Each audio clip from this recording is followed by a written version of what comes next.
Hello, everybody, and welcome to this first ever episode of Hands Off the Merchandise on YouTube. I have with me the one and only Todd Pettengill. Now, this is the trilogy to end all trilogies. I mean, Rocky, Star Wars, Godfather, the Todd Pettengill trilogy. You are the Todd father. Well, thank you. Yeah, a trilogy. I've never been part of a trilogy, I don't think. So let's see what happens. Well, Rocky, it was the greatest trilogy of all time, and if we are to follow in those footsteps, the fourth one will be the most ridiculous, but the highest grossing. Then the fifth one, yeah, right, and then the fifth one we'll do it, but then we'll never acknowledge it ever again. Right. And then in 20 years' time, we'll do the sixth one. And it'll be the best one ever.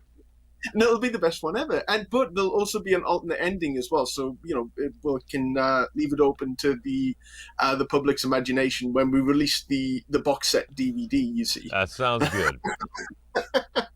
So, yes, I do hope that everyone has enjoyed the interview that we did. And this is kind of a new experiment. And the internet is, the perfect place to conduct many experiments, but Sure. the experiment that we will be conducting will revolve around merchandise. The one thing that I know about, I mean, I have forgotten families' birthdays because of, the things that I know about WWF memorabilia from the 90s. So hopefully we can jog Todd's memory on a few things. Don't worry, boy. it's not it's not a pop quiz hotshot. Okay. Yeah, these are things that are connected to your career, and we're gonna talk about them and hopefully have a little fun. And unless you don't have fun, and like you say, you'll just hang up and walk off. And I like to have fun. I'll never hang up. you like to have fun. See, that's a minimum Never requirement. say never. Yeah. Have you ever done an interview where someone's gotten up and walked out? No, but I've ended interviews, especially phone calls, just hung up if I couldn't get a word in or had enough. But no, I don't think we've ever had anyone walk out of an interview. I mean, they're there to promote what they're doing, right? So suck it up. You hung up on celebrities? You hung up on celebrities? Oh yeah, couple. Wow. Can we mention names? Well, the aforementioned Steven Seagal was one. Okay. I've done pretty much everything to Steven Seagal you can possibly do. Well, not everything. Yeah, we'll leave it up to the audience's imagination as well. Yes, let's do that. So yes, NXT Takeover in your house June the 13th. You are going to be there for that, and I'm extremely honoured that you have given me copious amounts of your time to, for my ridiculous projects. So I do appreciate that. Not ridiculous. And everyone should. I'm happy to do it, man. Well, and you did build a wall and put up many pictures behind you as well. So you've made the effort. Yeah. Trying, man. We're trying. So I do very much appreciate that. So yes, we're gonna. I'm gonna show you some pieces of memorabilia which I'm sure you may have never seen before, but they are connected to your career in some form. Your WWF career, I should say. I wish I had some WPLJ merchandise, but I don't. Well, I'll send you some. See, if there's ever a reason to start a show, it's to get free swag.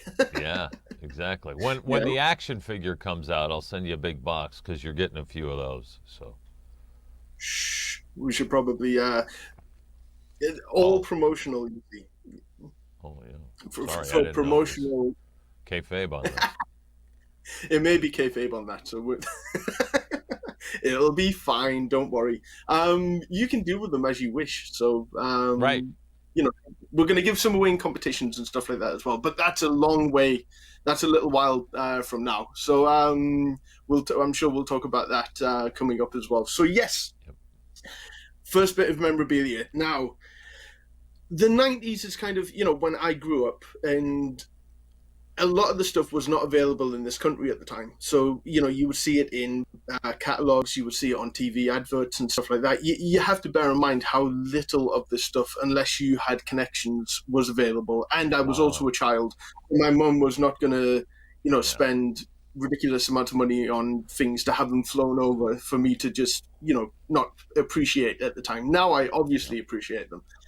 So since then, I've kind of just been reliving my childhood and finding various, again, with the age thing, I hate to say artifacts, but ruins.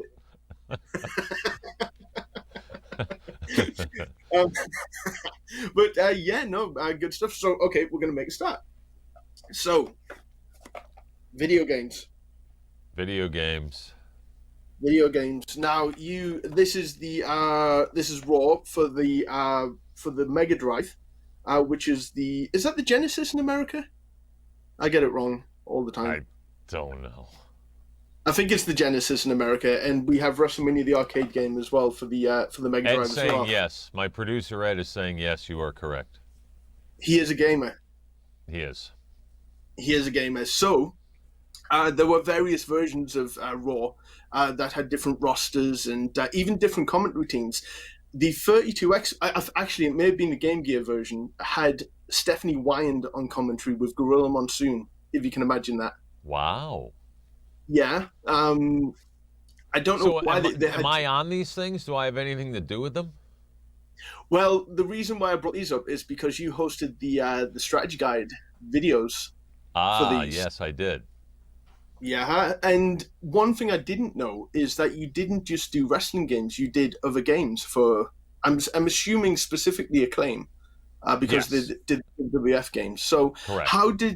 How were you approached with this kind of thing, and did you get some free swag out of it? No free swag. I think it was just like I told you with like shirts and stuff. It was props, so you weren't the only person using it. And how was I approached? I was told, okay, now we're going to do this. There was no, I mean, when you're on payroll, it's like, okay, whatever, this is next. So not a lot of choice. Not that I would have said no. I think it's cool. I like it. Were you a gamer back then? No, I was a jock, so I was playing sports. We weren't even allowed to have video games in my family. My mother was strictly against it. So yeah, I never had it. What was your favorite sport to play growing up? I was a pretty good baseball player. Played basketball, played football, played soccer, your football. So I pretty much played everything. I was, before pizza, I was pretty good. So when you were describing the moves and the button combinations, you didn't have a clue? No. See, again, refreshing honesty. I'm not going to lie to you, because then if you ask me a question about it, then where am I, right? Honesty's the best policy, man. Just keep it simple.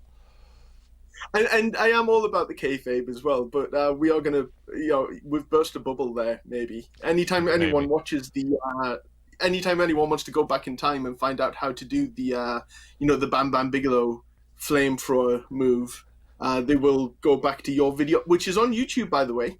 Yeah. Someone decided to upload it, and you're stood in front of a blue screen and crazy doing the whole spiel, and you sound like you know what you're talking about, which is, it's 90%, isn't it? Yeah, that's the point, right? Good writers. So we'll move on. Okay. Now, another cross promotion, and this company worked with WWF specifically for the SummerSlam events for a few years as well. And I am hoping that, again, you got a ton of free product. Do you want to guess what it is? I have no idea. It's not Castrol GTX. I don't have a ton of that in the house. It's Stridex. Oh, medicated pads. Medicated pads. Now, this is a WWF branded Stridex, still sealed because I'm a nerd. Wow. And you got some trading cards in there. I have a feeling it would burn your skin now and especially clean your skin, since it's 25 years old. I probably wouldn't. Probably like little bricks in a package, See, back then, I did not know what Stridex was. They didn't really go into a lot of detail. It was just like, SummerSlam sponsored by Stridex. And it was usually yourself doing the voiceover. I'll give you the read. This is how it used to go. Okay. It's SummerSlam presented by Stridex Medicated Pads. You got to give it that. And now, Medicated Pads. And there was Super Size as well. And don't ask me why I remember this. I probably remember far too much. But there was one SummerSlam where it was Stridex Super Size, and you gave it the, you pimped it up. You were like, Stridex Super Size. Super Size. Gotta go for it. You gotta go for it. So Gotta did you go get... for it. No, I like didn't the get idea. any Stridex, for Christ's sake. Why would they give me Stridex? No. I like the idea, though, of like backstage at SummerSlam, there's like a Stridex corporate Like a table. sponsor. If you have a big pimple, you're like, oh, good thing there's a Stridex table. We could just walk. Oh, it's free. I don't even have to pay for pimple relief. You say that, but if someone had face paint, they could use the Stridex pads to remove the face paint. That's more of a makeup remover. Stridex had medicine. So it probably wouldn't have been great to remove makeup with. Sure, in a pinch, I guess it would have worked, but... Stridex sensitive skin pads are extra big to clean more dirt, sweat, and oil, the stuff that can clog pores and cause pimples and blackheads. So there you go. Is Stridex still a thing in America? I think so. Yeah, I think so. There you Again, go. Not being a teenage girl, I don't really have a need for the product. Well, do you think that this was probably not the best idea for a sponsorship for a WWF pay-per-view?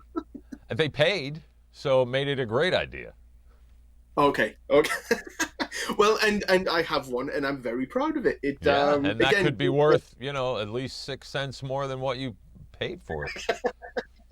Well, it goes where on the mantle where pictures of my family should go. It's the WrestleMania 11 football, the Stridex pads.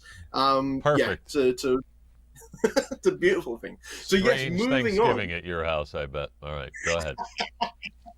Well, again, you say that, but a lot of the wrestling things that I have are, how do you say, practical things. I have chocolate But you can't bars. use them because they're in the package, and then the collectability goes out the window if you open it.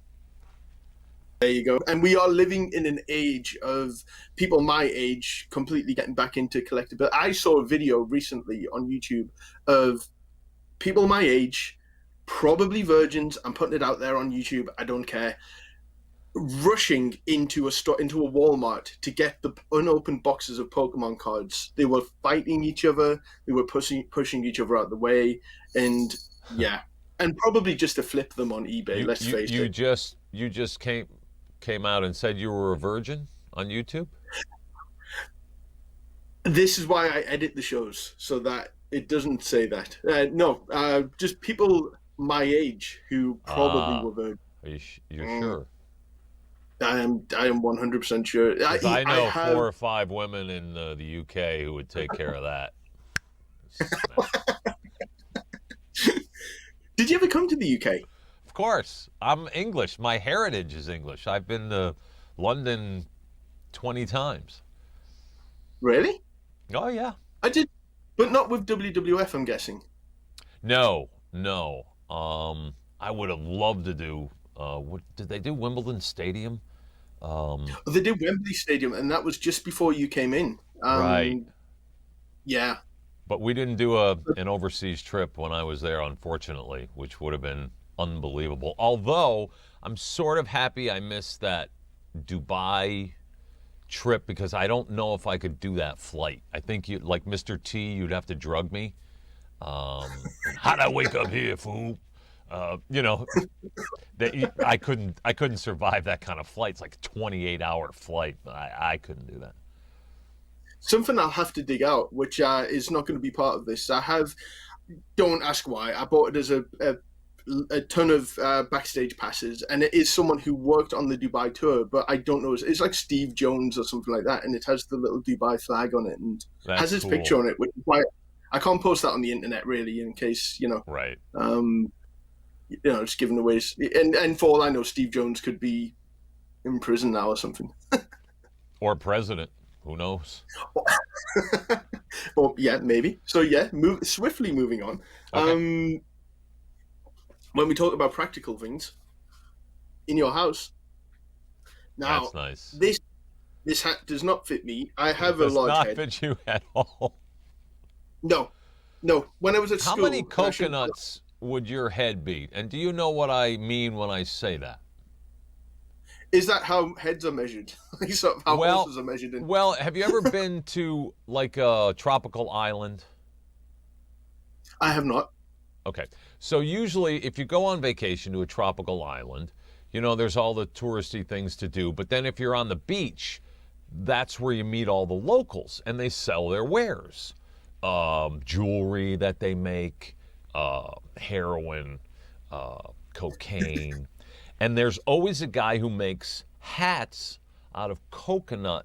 Well, it's out of leaves, but they measure your head based on coconuts. And I'm thinking you got like that's like a 4 coconut head. I got like a 2.5 coconut head. You're talking at least 4 coconuts on that noggin. It's possible. When I was at school, and this is like opening up some wounds now. If for some reason in math class, they decided to get the average of the size of people's heads for whatever reason. I think we were doing like medians and all that kind of stuff. As you can tell, I remember nothing from school, and my head was, I think it was 58 centimeters. You have a big head, but you know Merv Griffin. You remember Merv Griffin? He created all the talk shows and Jeopardy and Wheel of Fortune. I know the name. I'm a huge fan of American game shows. There was a documentary I watched on the plane going to Philly last year about. He said the bigger the head, the bigger the star you would be on TV, because big heads on television translate. The camera loves them. So I don't know what you're doing there. You should have your own show on international. Well, you do. See? So there you go. See, so, yeah, and the hat is on the second setting, but I think even if I put it on the first, still barely fits. It's a flat brim, which I appreciate. It's almost like they were made for children and not for 35-year-olds. But there we are. You've almost make that look like a yarmulke. I mean, it's a strange fit on your head. It is a strange fit. So yes, live on pay-per-view in your house. Now, until the DVD came out, did you like realize how connected you were to the In Your House brand in particular? Or did you say it's just another pay-per-view at the time? Yeah, you knew it was special when you give away a house, right? I mean, there was obviously a budget behind this thing, so I sort of knew it was going to be big and cool. Did I know it would have that sustainability of, 25, 26 years later? No. I mean, how do you know? Right? There's a lot of things where you would think would be huge and hang on for a long time, and they don't, and then it's the ones that you're like, that's kind of weird that made it all these years and is still popular. It's kind of cool. And you are the name that is connected most with it, probably because the scene that is most repeated, I guess, on network documentaries and on the DVDs is you and Stephanie giving away the house, and we do talk about that on our previous interviews as well. Do you remember going down to Nashville for the second In Your House when you were on stage with the band? Absolutely. Yep. So Big Al from NRBQ was in that band, which is because since then I've gotten into bands like NRBQ hugely. So were you? I'm guessing you were just in your element on set, because I remember you were mimicking the drum sounds, and then the drummer would follow it and stuff like that. You looked like you were having the time of your life on stage. Oh, I was loved that it. particular? Yeah, no, I loved it. That was a really great memory. It was hard not to have fun when you're doing that kind of stuff. I mean, if you're not enjoying it, what are you doing, right? That is true. That is true. You were there for the hog pen as well. Oh yeah, Henry Godwin. Yeah. So did you? Because I've never seen the countdown for In Your House 5 with the hog pen. Did you get in the hog pen? Did you do like an interview in there, or did you? If you're close to the hog pen, you're basically in it. Just that was a actual fumes. Dry cleaning could not get out of your clothes. You have to throw them away. I can't imagine when they had matches in that thing. How long that smell would take to remove from one's pores. Triple H still has a scar on his back because he gets Irish whipped into the Yep. hog pen, and then eventually gets slammed into the hog pen with all of the feces and everything. So how he didn't get an infection from that because he was bleeding Yeah. down his back. And I remember someone from the audience threw a can of Coke off his head, which I would never condone. But you're already covered in pig shit. The last Maybe thing you this need is... Stridex could have worked. We could have cleaned the wound. There you go. See, I'm going to do that every time we make like a connection like that. So yeah, the In Your House is a lot of fun. So did you? Because In Your House went to Canada a couple of times as well, and you weren't there for that. I'm guessing No. that was too far away to get back for the radio show. Well, no. I mean, I don't know why that was. I would have been happy to go unless there was some sort of conflict that I had, because based on my contract, any radio commitments I had to come first. So it could have been a conflict. I don't remember. Or they just wanted to shake it up and do something different. I don't know. It wasn't a previous misdemeanor in Canada from a previous life. No, I mean, what would that be all about? Crazy. I don't have enough Canadian merchandise. Well, so far we've seen 3 items that sort of have something to do with me, but you're just going to prove my point that there's really no merchandise directly to do with me. Well, no, it's a bit tenuous. It's a little bit tenuous, but we get better stories that way, I find. You know, and you know, the action figure is coming out with Zombie Sailor Toys. Very excited. That's coming out in 2022. Yep, next year. And yeah, find Zombie Sailor Toys on Instagram because they're giving updates about all the figures that they're making. Earl Hebner, Paul Roma, King Kong Bundy, Dino Bravo, Sabu, and they are bringing you along for the ride in terms of the production, which is a lot of fun. I did ask if they were going to sell your the blueprint of the figure that they were making. He was like, "No, I'm keeping a hold of it." I could have bought it, got you to sign it. Well, I can make you a copy of mine, can't I? I mean, you could again. Actually, you could probably sell those and probably make a. On that. Yeah, we should call this kayfabe hands up. I know. But yes, I know. So next item. Next item that has nothing to do with you, but I'll make a connection, is Slammy Awards. the Slammy Awards. Now, that's a more of a... How did you get an actual Slammy Award? They made them. If you can rely on WWE, yeah. If you can rely on WWE to do one thing, is that they will market everything. And great. that is a good thing because it means that I can get a Slammy Award. And this is these came out probably 5 or 6 years ago now, these particular ones, because now they have the WWE logo on them and they don't look like the classic Slammy Awards, whereas this one is classic from, that is classic. Literally from head to toe. So I could have lied and said that I won it for like best hair or something like that. Or that, you know, an award winner actually gave it to you, was so thankful for an amazing interview that they said, I want to give you my Slammy. It's a better story than I bought it.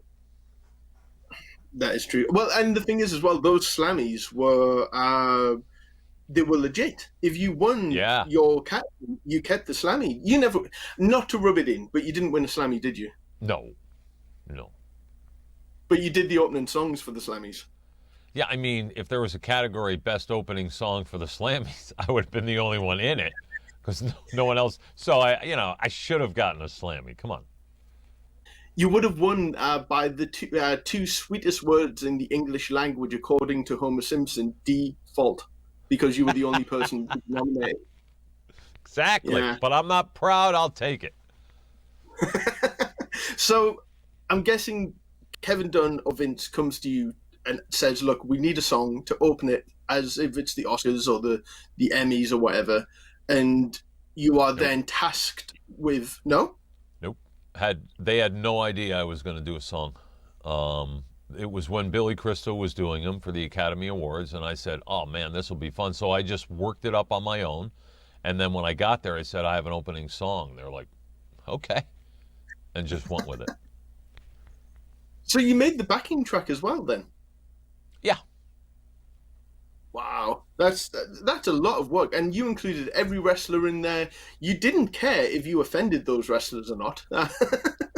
Well, a la Billy Crystal, I mean, they all have a sense of humor, obviously, and they know it's not personal. It's just for entertainment's sake. So everybody had a pretty good.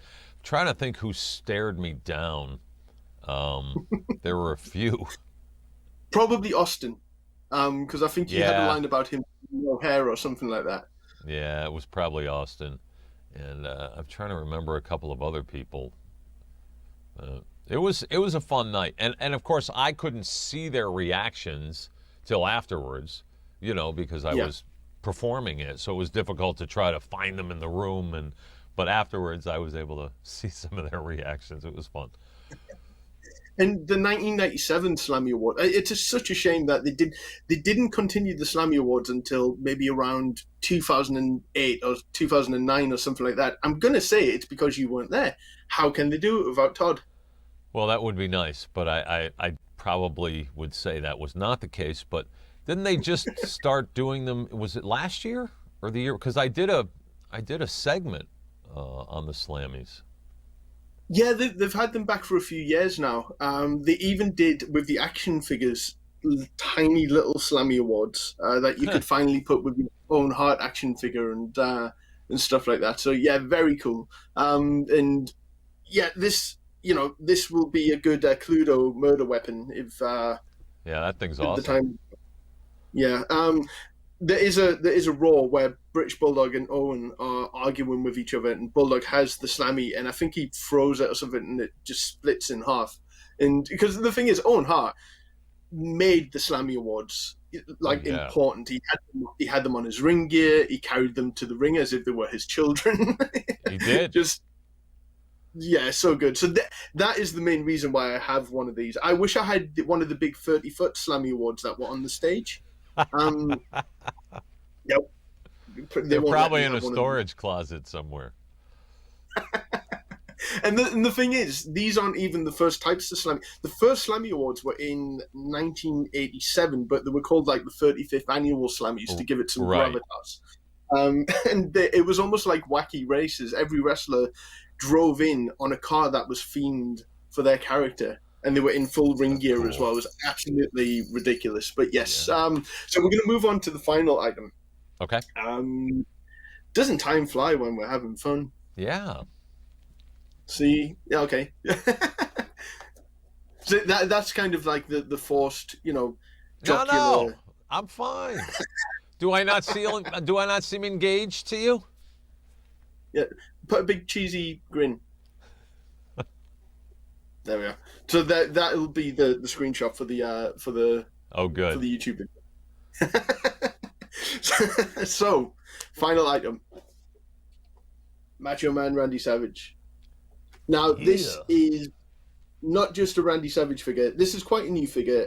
Mattel teamed up with Slim Jim to make. He's actually holding Slim Jims and Wow. a Slim Jim themed box. Now, I was slightly disappointed because the outfit that you're wearing on the picture that you hung up behind you Yep. is the outfit that he wore during his WWF days as Slim Jim spokesman, Right. with the cheetah print. Yeah, that's the And then, Slim Jim outfit, right? well, when he went to WCW, he went to more of I guess, a tiger striped Slim Jim Ah, outfit. yeah. Um, and what I found out was the original idea for the figure was going to be the cheetah outfit.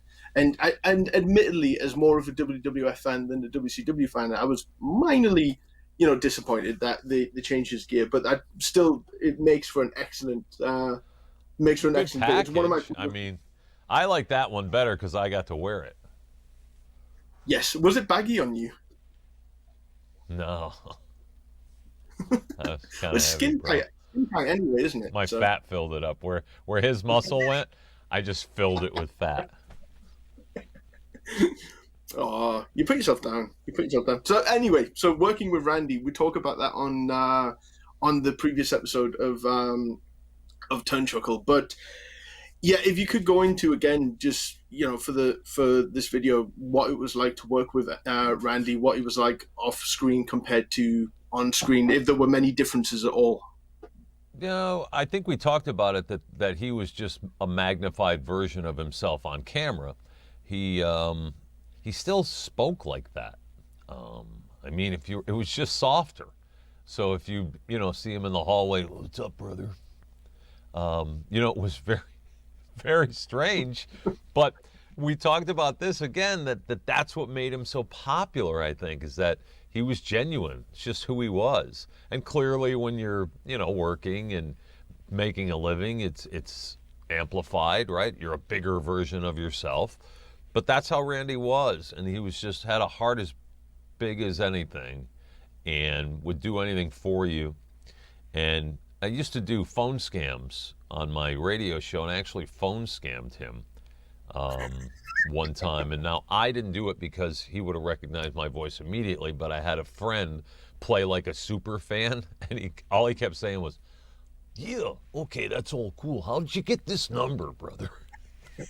So, and it was awesome. And back in the day, you had to get everyone's permission. He was like, "Yeah, go ahead but don't ever call me again. Okay, bye." So love Randy and miss him a lot. He's a true original for sure. Was there a hesitancy with hosting a show like Mania, because he wanted to wrestle? I don't think he necessarily wanted to commentate and host the shows too much as well. Or was he? And I'm guessing, didn't know you before the show. No. So what was the first meeting like, and did you hit it off straight away? And because your personality's on screen, it's such a great partnership, and I wish there was more of this on the network, because it's so relaxed and so off the cuff as well. Like, you couldn't write a script for Mania. So No, we were not scripted at all. We had points that we had to hit in, obviously, and the throws to matches and stuff, but everything else we would just go and see what happened. But you talk about the chemistry. We had known each other. Now, Randy didn't start off on Mania with me, right? So I did it alone, and so I knew him for a couple of years before we started to work together as co-hosts on Mania. And he that's to his credit. You have to remember, when you're working with a superstar, right, it's about them. So he could have made that miserable for me if he wanted to. And I would suggest that there may have been some wrestlers who would not have been happy to host with a guy who wasn't a wrestler and just kind of a jughead like I was and just said what I wanted to. But he made it easy. And I'll tell you what, showed up, was never late, was always prepared, he took it seriously. And just like he did when he was in the ring, because otherwise you're not any good and people can tell. And I never knew that he didn't like hosting shows, if that's what you're saying, because I never got that from him. I always thought he was excited about it. Yeah, no, it wasn't that he didn't like them. It was more he didn't like not being in the ring. I think he really, he always said on interviews that, he chose not to be in the ring if he was hosting shows and stuff like that. But I think there was, going off other interviews as well, there's the idea that Vince thought that he was more going to be an ambassador for the company and that he wasn't going to be in the ring as much, and that the hosting side of it was more going to be suited for him. But no, I mean, there are interviews of him out there talking about how much he enjoyed the commentary and the hosting side of it as well, because why wouldn't you? He gets to be unfiltered, and you can't write for him or anything like that. And it showed once again, in the chemistry between you and Randy on screen, because again, that is one of the reasons why I'm a big fan of yours, is that you weren't afraid to push the limits of what you were allowed to do with people like Vince and Randy on screen. Yeah. It was almost like, again, general conception is that you don't play a prank on Vince, or you don't say something against Randy, but you just, not that you didn't care, you didn't care in the sense that you wanted to have fun. And I think that you came... And to their credit, I was never told, hey, don't do that, or you can't say that. Never. Because I knew where the line was. I don't think I ever went over the line, but I did push it. And when you're, I had to look at Randy as a co-host on a show. You know, he was still the Macho Man, obviously, and this huge superstar in the world, really, because we talked about this. He transcended wrestling. He became bigger than wrestling itself, and we mentioned the people who did. Clearly, The Rock is the best example of that now, and Stone Cold, and a few other people. But you know, I had to pitch it as, well, I'm working with this guy, and we have to do a show. And he was the best. I mean, Randy was funny, but the best straight man that's going to sound crazy because, you know, you always think of him as the gregarious, outgoing, but I would crack up a lot of times and have to, if you watch some of the old Manias, and I don't know how many are available, but if we're talking and I just did that's because I'm laughing. So I just couldn't with some of the things. I'd say something to him and he'd come back with, why is that? And it would just kill me because I'm like, well, you know why that is. And the face would just, because he wanted to see where I'd go. So I did a lot of this. Well, the only reason, and then I'd come back and do a reset because it was just hysterical. I mean, a lot of laughs on that show. And part of me thinks that there weren't probably that many outtakes because it did seem like... No, they used everything. They used everything. Oh, yeah. Amazing. And again, that's why they call you One Take Todd, you see. Well, we'll see. I don't know if that holds true, but the reason it's one take is because whatever happens, right? So let's do it in one take, and whatever we get, we get.